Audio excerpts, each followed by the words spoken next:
I'm Laura Caton and I am the Wellness Consultant for Brindley Place. And today what we'll be talking about is the impact that financial stress has on both our mental health and our physical health, and try and share some tools to help us stay calm and happy for the end of the year.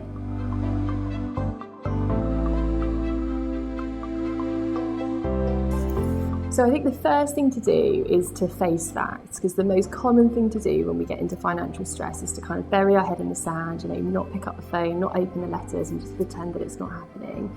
And so really the faster you take action, the better.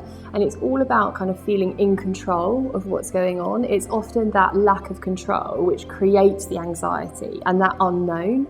So often when we face into it, 9 times out of 10, it's not as bad as we think, because we often make it worse in our minds. But if it is, then at least you're then breaking it down and taking the steps to, make it easier and more digestible. So there's, really simple things you can do, like just getting super clear on what's coming in and what's going out, and then just making those small changes every day to help you work towards something.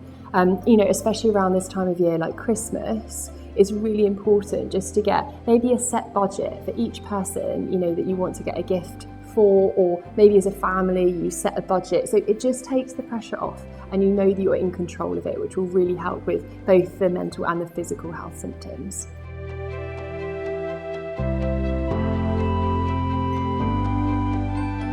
So some daily wellness tips that we can all do to help us stay physically and mentally well include things like good sleep to start with. So that's a real priority, because if we haven't got good sleep, then it can be a real kind of spiral effect for everything else. So prioritising that.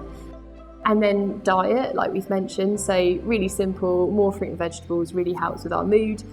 And same with hydration, and mood's going to be a really important thing to try and keep buoyant when things are difficult.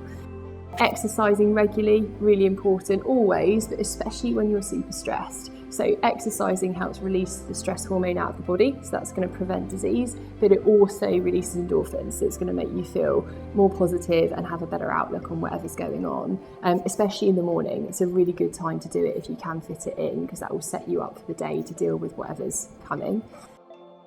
And then, getting outside. So I always say this thing, if in doubt, get out. Right, which really helps, because being in nature can just shift perspective immediately, increase your oxygen supplies and things like that. So really simple, but actually these things make a huge difference.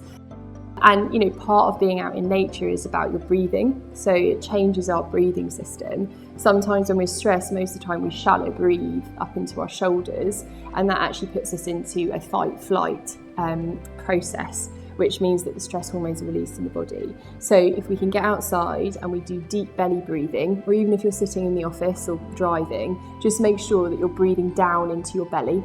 And if you're breathing down into your belly, it's going to switch you into rest and digest, which means that your body is able to calm down, soothe your nervous system and get rid of some of those stress hormones. So just, things like that, they're small things, but they really will make the difference and then help you cope long term.